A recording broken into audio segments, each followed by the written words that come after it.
Est-ce que vous souhaitez faire l'interview en français ou en anglais? Je pense qu'on peut le faire en français. Ok. Si vous pouvez me comprendre bien, français marche pour moi. Je peux vous comprendre très bien. Parfait, Euh, merci. Écoutez, je pense qu'on peut commencer tout de suite.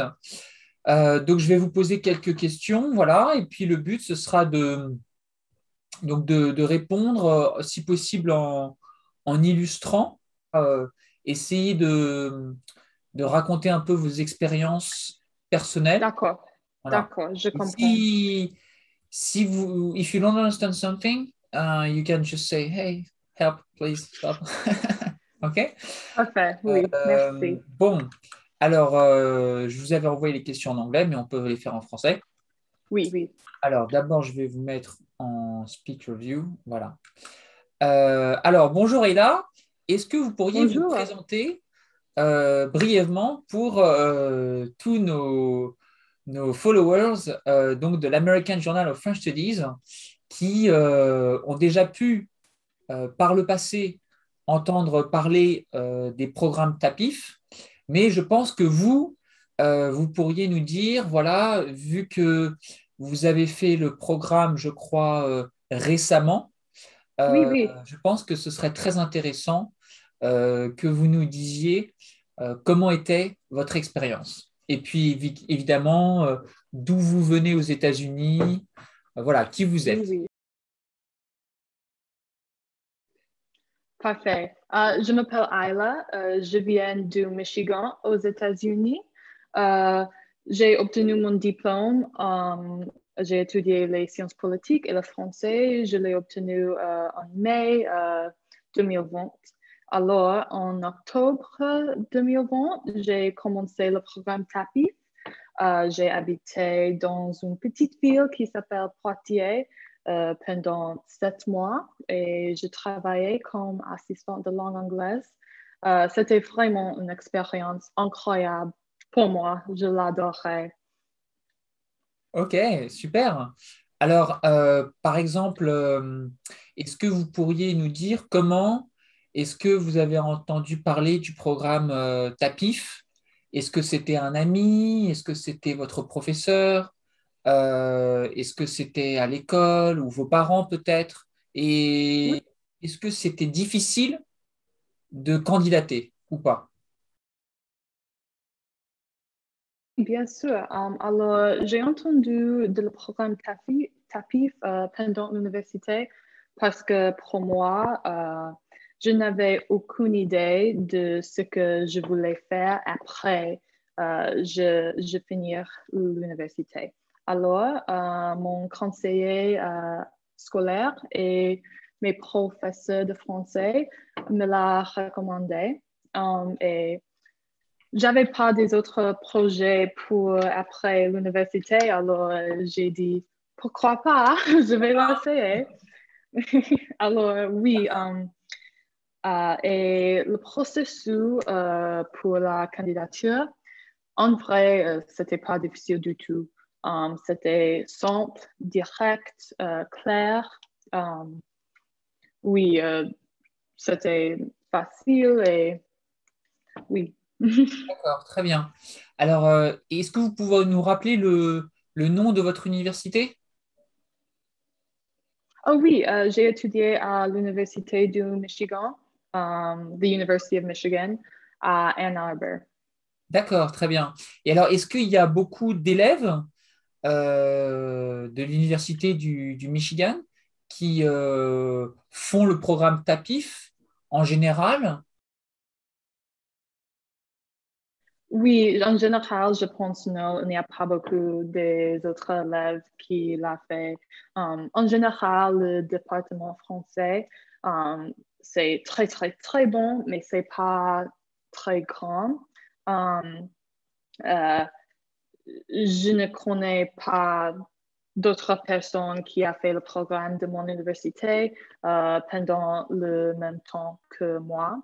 Mais pour cette année, en octobre 2021, j'ai un ou deux amis qui viennent de mon université qui vont le faire cet automne. Alors, Ah, très bien.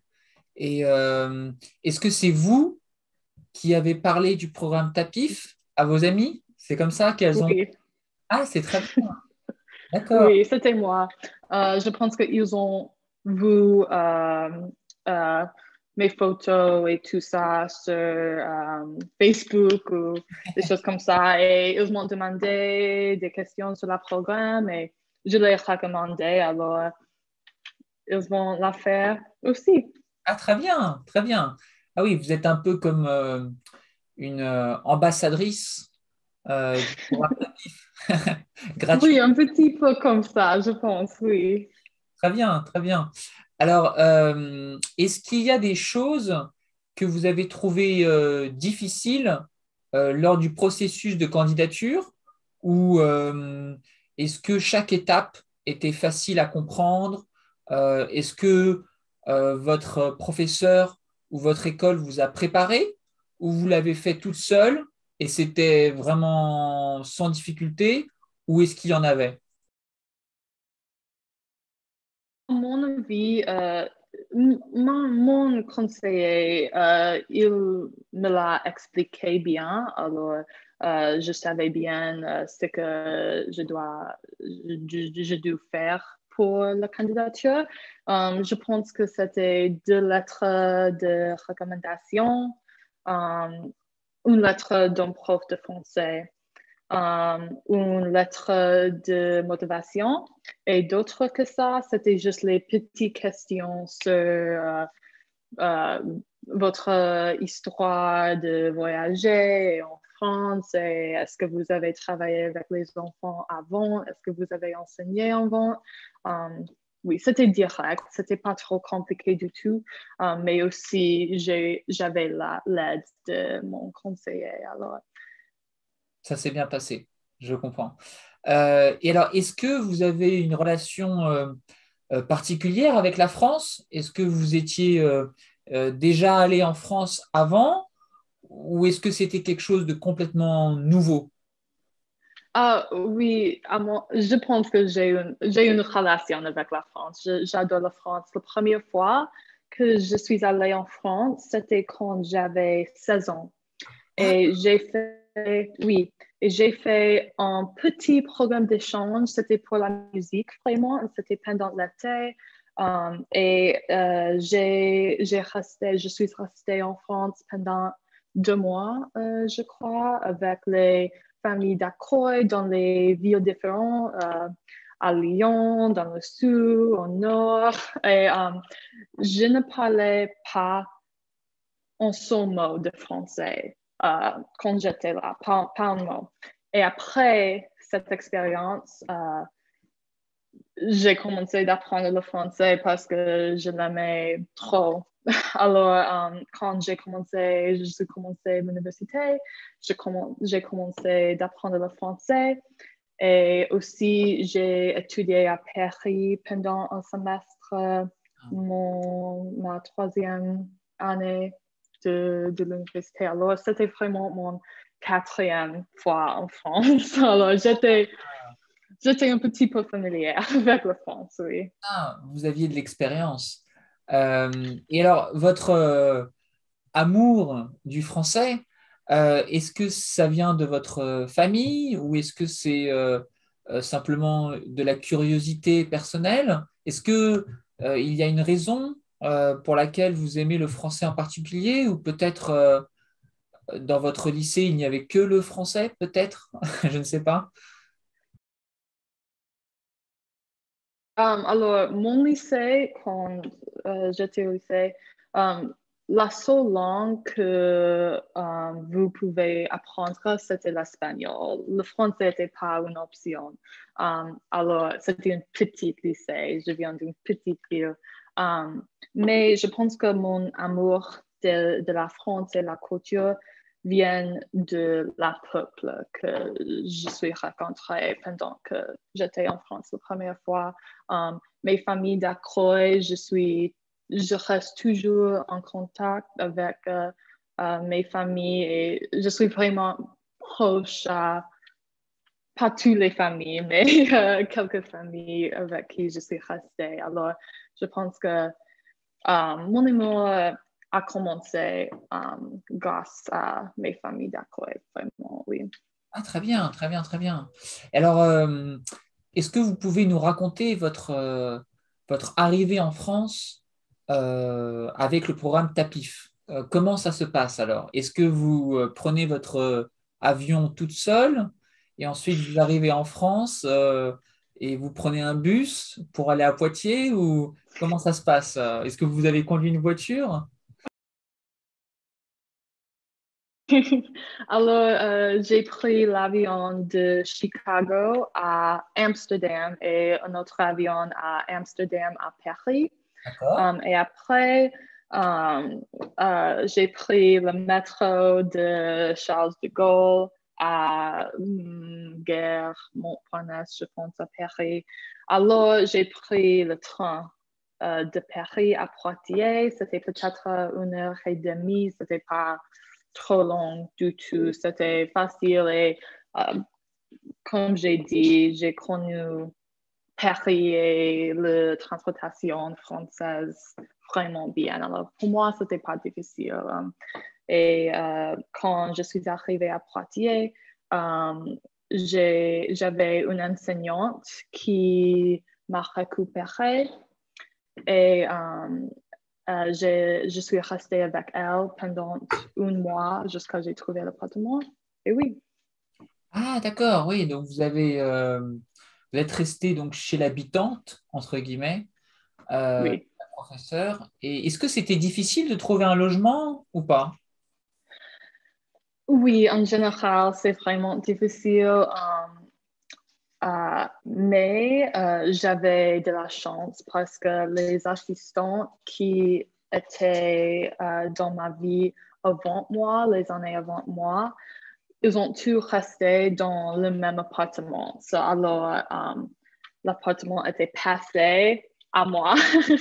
Alors, pour moi, c'était facile, mais je sais pour les autres, ça pouvait être très difficile, vraiment. Mais Ouais. Ah, c'est vrai que les appartements pour les étudiants ou les étudiantes en France, ça dépend de la ville, mais c'est oui, parfois un peu difficile. À Paris aussi, je crois que oui, c'est difficile, ou à Marseille, dans les grandes villes. oui. Um, Poitiers, c'est une ville d'université. Il y a une grande université à Poitiers. Alors, parce que je cherchais des autres appartements avant que j'ai décidé de prendre l'appartement que j'ai pris. Oui, Mais c'était le problème que tous les autres appartements um, étaient occupés par les étudiants qui ont, ont trouvé leur appartement avant que je suis arrivée. évidemment. C'est vrai que une bonne idée pourrait être d'essayer d'obtenir un logement avant de venir en France en contactant directement peut-être en France, je crois qu'on dit des bailleurs ou des propriétaires. Oui, Ça peut être un conseil d'ailleurs pour les futurs étudiants du programme TAPIF. Et c'est d'ailleurs ma prochaine question. Est-ce que vous pourriez nous donner trois peut-être difficultés que vous avez eues pendant les 12 mois du programme TAPIF et puis oui. également trois choses très joyeuses, très heureuses qui vous sont arrivées. Voilà, trois points positifs comme font les Américains. Three cons and three pros. Oui, oui, bien sûr. Alors, pour les négatifs, je vais commencer avec les négatifs. Je pense que la chose la plus difficile est toutes les choses administratives. Um, uh, Premièrement, d'obtenir un visa, c'est difficile, c'est compliqué. Um, et après, vous arrivez en France, d'ouvrir un compte bancaire, d'acheter une carte SIM, de trouver l'appartement. Et beaucoup des autres choses bureaucratiques avec l'académie où vous travaillez, tout ça. C'est difficile et c'est intimidant, mais bien sûr, c'est possible. Et j'avais beaucoup de personnes qui vous m'aidaient avec les choses comme ça. Et en première, c'était intimidant, mais c'était possible. Je l'ai fait. Tous les autres peuvent le faire. D'accord. Deuxièmement, c'est difficile de trouver des amis dans un nouveau pays. Vous devez sortir de votre zone de confort. Et si vous ferez ça, c'est simple. Vous pouvez trouver des amis. Je l'ai fait, oui. Je suis rencontré beaucoup des incroyables amis. C'est difficile en première, mais c'est possible. Est-ce que Oui.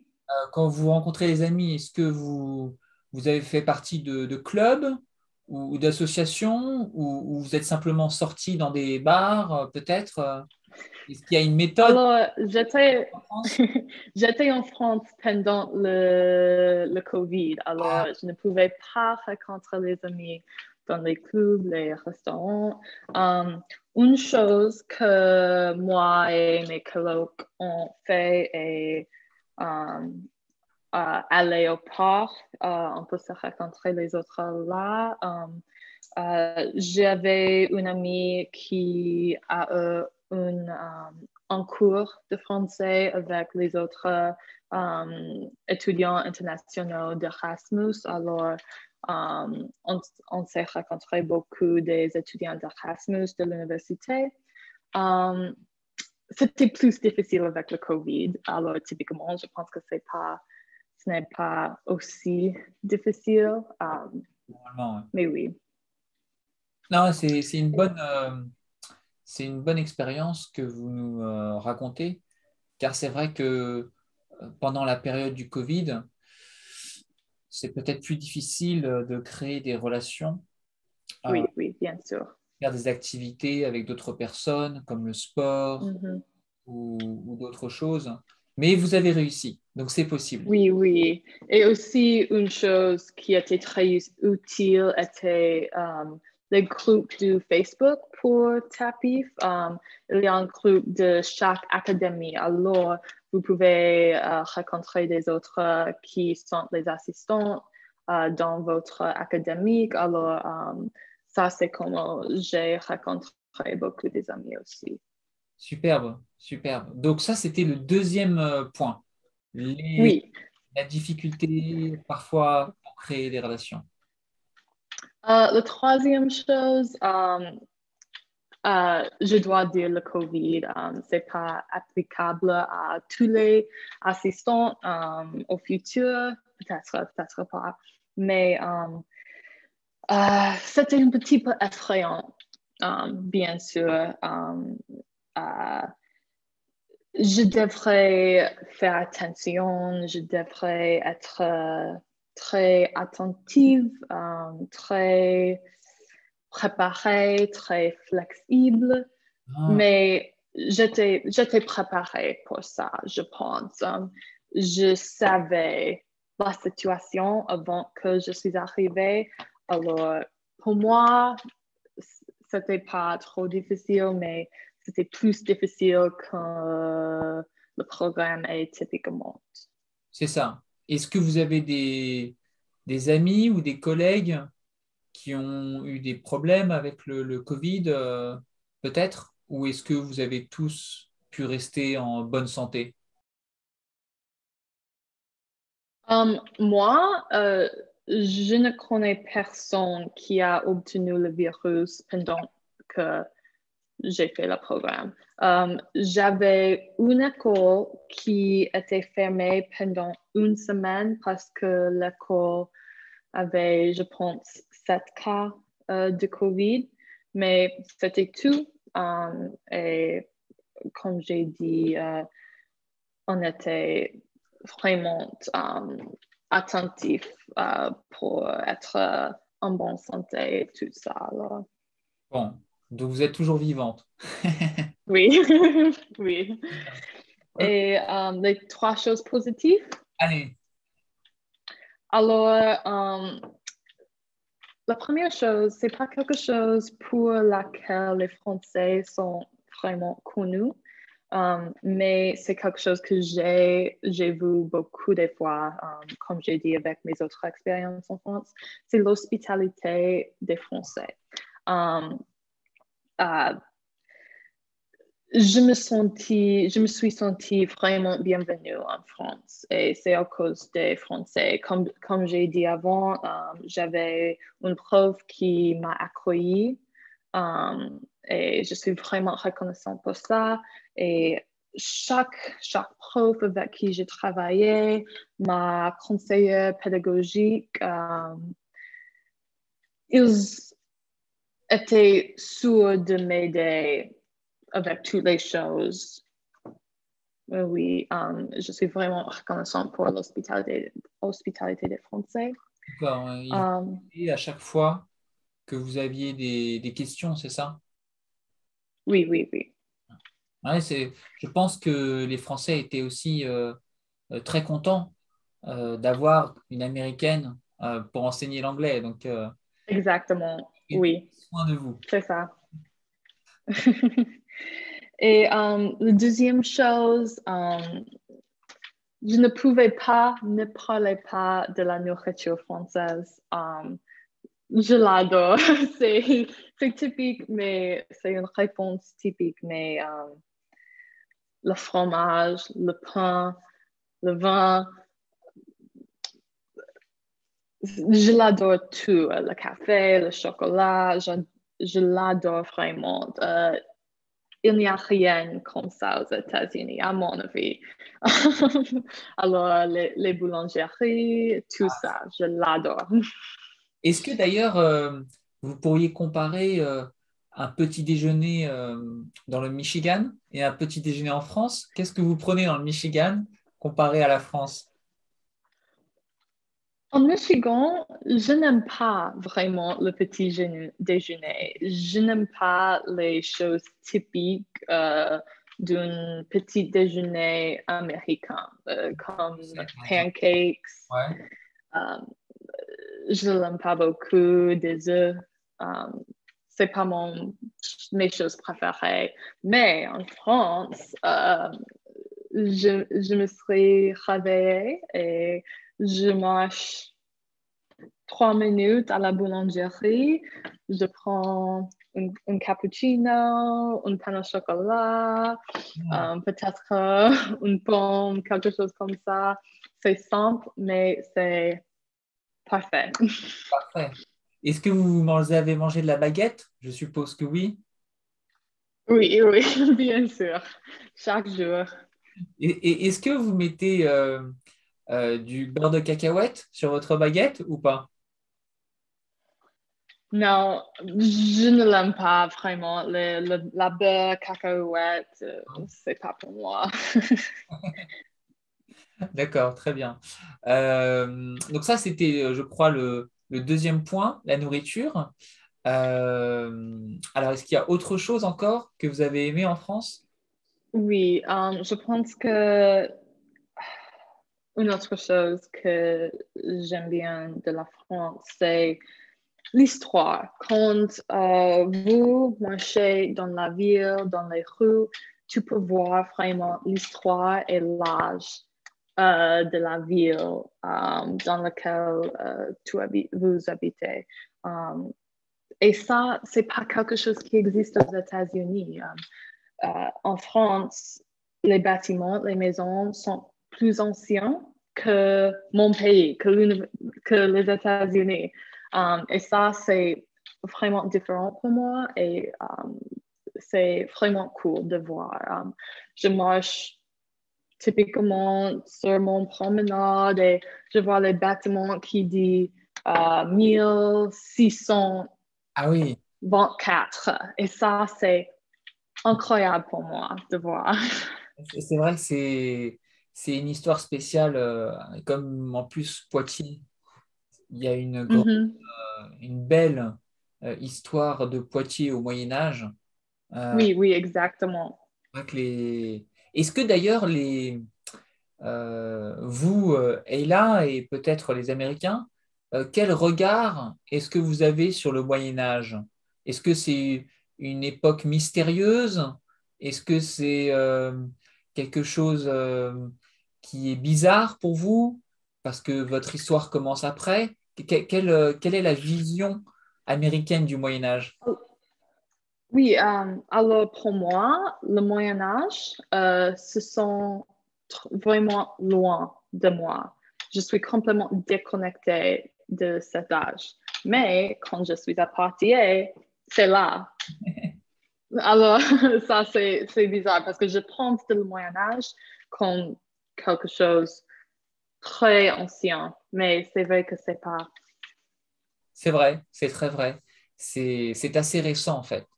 Euh, Oui, dans l'histoire française, c'est quelque chose qu'on apprend, c'est vrai, au collège ou un petit peu au lycée, mais c'est vrai que ce n'est pas si éloigné que ça. Euh, oui. Est-ce que vous pourriez nous raconter une journée typique de professeur d'anglais Oui, actif, et puis peut-être aussi après la journée, qu'est-ce que vous faites en français? Est-ce que vous marchez? Est-ce que vous sortez? Voilà. Est-ce que vous pouvez nous démarrer une journée du lever, du petit déjeuner jusqu'au soir? Comme ça, oui, ceux qui et celles qui sont intéressés par le programme pourront comprendre vraiment dans la pratique qu'est-ce que c'est Tapif.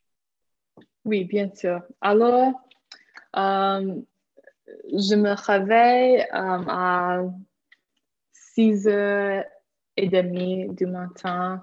Un petit peu tôt pour moi, mais Pour moi c'est aussi. pas grave. Alors, je me préparais pour le jour avec mes vêtements, tout ça. Je mange le petit déjeuner, typiquement un pain au chocolat, un cappuccino, une pomme et je prépare mon déjeuner pour le jour. Alors, je marche 5 minutes à mes écoles ou il y a une autre école que j'avais où je prends le bus peut-être 20 minutes à l'école. Alors, j'arrive à l'école, j'ai un emploi de temps avec chaque classe que je vais voir dans la journée. Et typiquement, je passe 30 minutes à 45 minutes dans chaque classe et Très je bien. présente les vidéos, le vocabulaire, on fait les jeux, on fait les Ok. chansons ensemble. Cela dépend sur l'âge des élèves, mais euh, euh, et après peut-être de 9h à 11h45 peut-être. Je fais les courses. Alors, à 11h45, j'ai 2 heures de déjeuner. Ah, Ça, 2 heures. bizarre. C'était bizarre pour moi parce qu'aux États-Unis, c'est typiquement 30 minutes pour le C'est ça. déjeuner. Alors, j'avais 2 heures Ah oui, pour c'est le beaucoup, déjeuner. ouais. Oui, alors, quand j'étais à une école qui était proche chez moi, euh, je, je retourne à ma maison, je mange très vite et je fais une sieste d'une heure peut-être parce que Super. j'avais je l'ai fait. Alors après, je dors et je mange, je retourne à l'école et peut-être j'ai 2 heures de plus de cours. Et à la fin du jour, euh, je dis au revoir à tous les enfants et je marche à chez moi. Et quand je suis arrivée chez moi, je pense que je mange un petit peu de plus. Je fais les lessives. La lessive, Euh, très bien, hein. Oui, les choses comme ça. Ouais. Euh, et Bon. aussi, je prépare mes courses pour le jour prochain. Est-ce que d'ailleurs, le travail pour les cours après l'école, est-ce qu'il y a beaucoup de homework à faire pour les classes ou est-ce que c'est pas beaucoup de travail le soir? En vrai, il y a beaucoup de travail. Ah, C'est toute la préparation. Alors, j'avais trois écoles.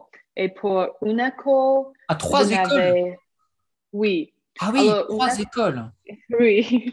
Um, alors, pour une école, je n'avais rien de préparé D'accord. parce que c'était quelque chose que les autres profs ont fait. Mais pour les autres deux écoles, c'était à moi de préparer toutes les choses. C'était pas trop et bien sûr, je peux réutiliser les leçons différentes pour les deux écoles. C'était pas trop, mais avec TAPIF, c'est 12 heures de travail par semaine, mais ça, c'est pas la vérité. Il y a 12 heures aux écoles, mais aussi je sais pas, 8 heures de préparation aussi. Ah, quand même. D'accord. Donc en fait, chaque jour, vous enseignez pendant combien de temps à l'école? 3 heures, 5 heures, 4 heures? Alors, je travaillais seulement 3 jours par semaine. À 3 jours par Alors, semaine. D'accord. oui. Alors, les mercredis, je travaillais peut-être 3 heures les mercredis, mais les jeudis et les vendredis, c'était toute la journée, du matin à l'après-midi. Donc c'était quoi? 5 heures, 6 heures? Oui, Quelque chose comme ça? peut-être 5 heures, 5 heures avec et aussi les pauses de déjeuner. D'accord. Alors, Et les enfants, avec quel âge à peu près? Est-ce qu'ils étaient calmes ou est-ce qu'ils étaient très français avec beaucoup de manifestations? moi, j'enseignais les élèves de 3 ans à 11 ans. Ah, 11 ans quand même. D'accord. Oui, alors j'étais une enseignante pri- prim- pri- primaire, oui. Primaire. Alors, les enfants étaient complètement fous, mais je les adorais. Ils étaient vraiment enthousiastes de me voir chaque jour. Ils étaient vraiment enthousiastes de travailler avec moi et de parler avec moi et de connaître moi. Et je suis vraiment reconnaissante pour les enfants. Ils étaient adorables. Adorable. Est-ce que oui, est-ce qu'il y a eu des, comment dire, des professeurs qui vous ont aidé au début ou est-ce que c'était facile d'enseigner dès le premier jour? Alors, moi, pour moi, Ouais. je n'ai jamais enseigné avant ce programme. C'était Ah, complètement nouveau nouveau. pour moi. Oui. Alors, je pense que la première semaine, la deuxième semaine, c'était une période ajuster pour moi. Mais après les premières 2 semaines, C'était facile. c'était facile, oui, oui. Après ça va, j'ai adapté et j'ai appris un petit peu comment enseigner bien. Et après ça, c'était, c'était bien passé. Super. D'accord. Et donc, en fait, le soir, après l'école, donc vous aviez un peu de travail à préparer pour la classe d'après, un peu de nettoyage à la maison, je Mhm. suppose. Et est-ce que pour le dîner, vous pouviez sortir à Poitiers ou est-ce que vous restiez à la maison avec vos colocs? Est-ce que vous avez découvert des restaurants ou est-ce qu'il y a des lieux à Poitiers que vous aimez un peu plus? Ou est-ce que vous avez découvert la ville? Alors, les restaurants étaient fermés pour moi complètement, Ah, mais quelque chose que moi et mes amis ont fait beaucoup et étaient les dîners ensemble. Alors, ah, moi, j'avais des amis qui viennent de beaucoup des autres pays. J'avais des amis qui viennent du Kenya, de Ghana, de l'Inde, d'Italie, d'Espagne. Euh, alors, Um, on, on avait beaucoup de dîners internationaux et c'était vraiment cool de goûter la nourriture différente de chaque culture. Um, et aussi, on s'est passé beaucoup de temps au parc. C'était c'est un mot difficile pour moi, parc de Blossac, ah, c'est parc, le très parc. bien. Parc, oui. C'était le parc le plus connu de Poitiers. On s'est passé beaucoup de temps là-bas. Oui. D'accord, très bien, très bien. Et alors, donc, vous avez rencontré beaucoup d'étudiants, j'ai l'impression, internationaux, mais est-ce que vous avez rencontré des Français et des Françaises, des étudiants? Est-ce que c'était plus difficile? Est-ce que vous avez eu l'occasion de parler quand même de temps en temps à des... Parce que je suppose que vous aviez des collègues à Oui. l'école français, donc ça c'est bien pour parler en français, mais est-ce que vous aviez des, malgré le Covid, des étudiants français ou françaises autour de vous? Um, Vraiment, tous les amis français que je suis rencontrés étaient mes collègues des écoles. Il y avait les stagiaires qui étaient mon Ah, âge, qui a travaillé aux écoles. Alors, j'étais des amis avec eux. Et aussi les profs peuvent m'inviter au dîner très bien. euh, chez eux, des choses comme ça. Mais en vrai, avec Covid, c'était vraiment difficile de rencontrer les autres Français. D'accord. Et alors, je Ouais. suppose que vous aviez les vacances scolaires, Oui, c'est oui. ça? Alors, qu'est-ce que vous faisiez pendant les vacances scolaires? Est-ce que vous avez visité un peu la France ou l'Europe? Est-ce que vous êtes parti de Poitiers ou est-ce que vous aimiez tellement le parc de Poitiers que vous êtes resté à Poitiers tout le temps? Je ne sais pas. Alors, une bonne chose de COVID était que um, c'était fermé. Je ne pouvais pas voyager aux autres pays. Ah, Mon seul choix était de voyager en France. Mais c'était une bonne chose parce que j'ai sauvegardé l'argent et j'ai expériencé plus de la France. Alors, j'ai fait les voyages à La Rochelle, qui était 1 heure de Poitiers. Je pense que je suis allée à La Rochelle 2 fois. deux À fois. Bordeaux, à Toulouse, à Marseille, à Paris. Quand même, Et ça, d'accord, c'est très bien. vraiment. Et est-ce qu'il y a des endroits en dehors de Paris ou de Poitiers que vous avez aimé? Est-ce que vous avez aimé Marseille, par exemple? Euh, Ma ville préférée que j'ai vue pendant que j'ai fait le programme était Toulouse. Ah, Euh, Toulouse. oui, je ne peux pas dire pourquoi exactement, mais c'était l'ambiance. C'était une ville des étudiants aussi. Il y a beaucoup de grandes Oui, universités à Toulouse. Um, il a fait chaud. Il était une ville très belle. Je pense que Toulouse était ma ville préférée que j'ai vue pendant mon temps comme assistant. super. Ah oui, oui, c'est vrai que Toulouse, c'est le sud. Euh, Oui, c'est comme oui, Marseille, il fait chaud, Il y a la mer pas loin. Est-ce que vous vous êtes baigné en Méditerranée ou pas? Non, pas moi. Ah, c'est dommage.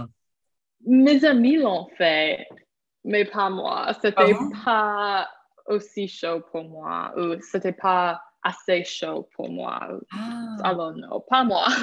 Mais mes amis l'ont fait. d'accord. Ah oui, donc vous trouvez que la Méditerranée, que l'eau n'est pas assez chaude? Pour moi, pour moi, ce Froid? n'était pas assez chaud. C'était toujours un petit peu froid Un petit parce que je peu. pense que on était à Marseille en, en avril ou en mars. Ah oui, c'était Alors, encore un peu c'était trop. toujours froid, ouais. Enfin, bon, bah pourquoi pas, hein. C'est vrai que la Méditerranée, c'est mieux l'été, hein, c'est sûr. Euh, Oui, oui, vous avez raison. et alors, est-ce que au final, vous allez continuer à apprendre le français? Parce que là, vous êtes en dernière année peut-être de vos études, ou est-ce que vous avez terminé déjà vos études?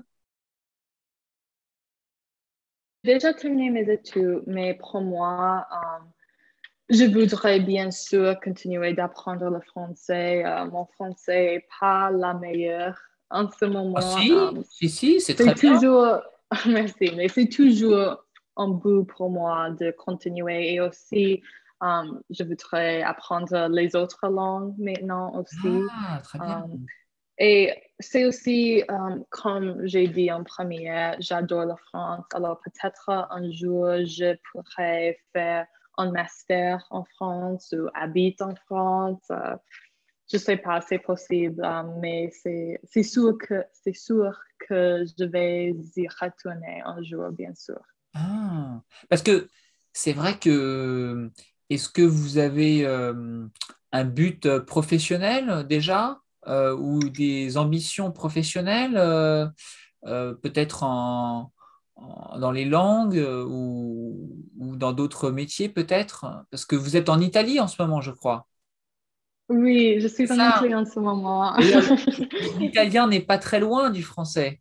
Euh, Non, alors je suis en train d'apprendre l'italien. super. C'est un petit peu difficile, mais oui, c'est similaire au français, alors c'est pas trop difficile pour moi. Mais professionnellement, j'ai étudié les sciences politiques étrangères, les politiques étrangères, les relations étrangères. Alors, c'est possible que je pourrais utiliser le français avec mon carrière au futur.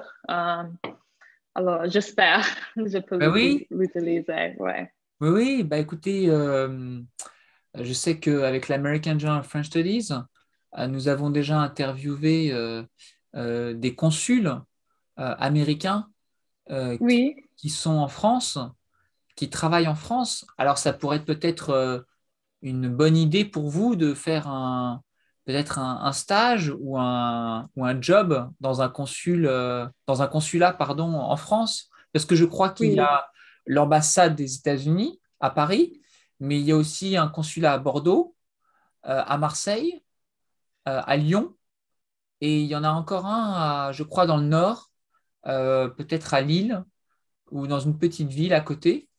Donc c'est vrai que pour vous, ça pourrait être intéressant. Ou si jamais un jour exactement, vous devenez exactement. italienne ou française,